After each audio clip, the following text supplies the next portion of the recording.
Sir, several questions raised regarding the Defense Ministry and the External Affairs and Irrigation Ministries have been clarified by my colleagues from those ministries. My task, therefore, has been simplified to that extent.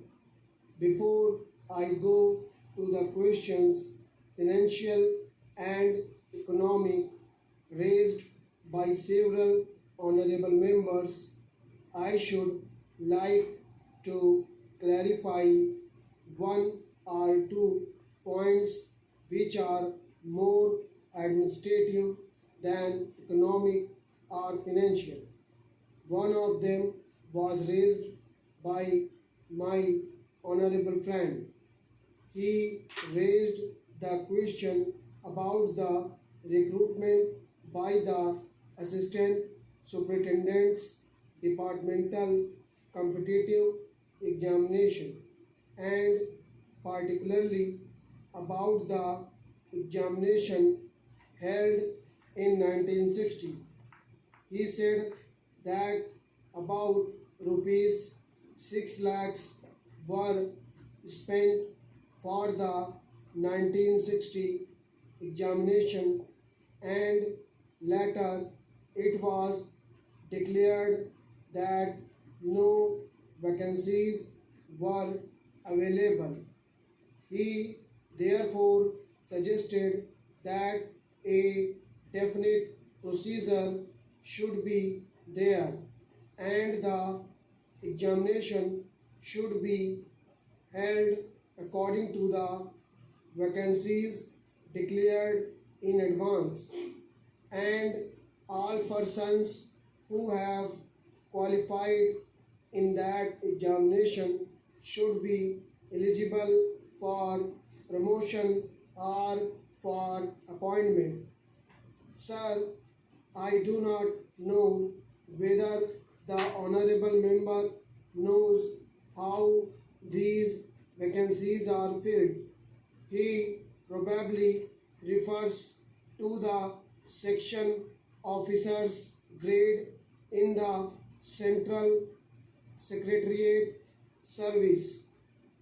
This is filled 50% by direct recruitment and 25% by departmental competitive examination open to the assistants, that is the next lower grade, and the rest 25% by promotion of the assistants on the basis of seniority subject to fitness.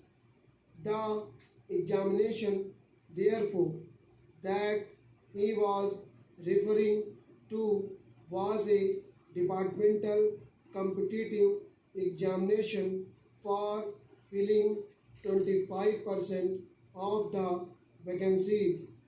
It takes about 1 year for the Union Public Service Commission to declare the results of the examination from the time they take up the question of the examination.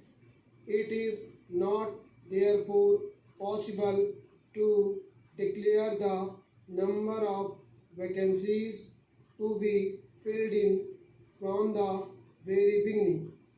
To declare them just when the results are out is more realistic, and that is what is done.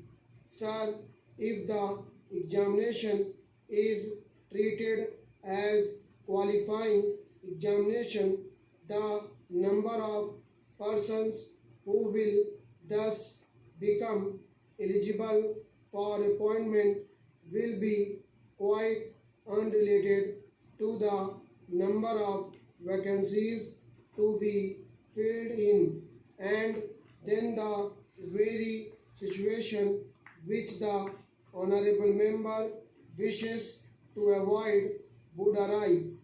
It would not then be possible to hold any of the examinations at regular intervals, and promotions against this quota would become very fitful. The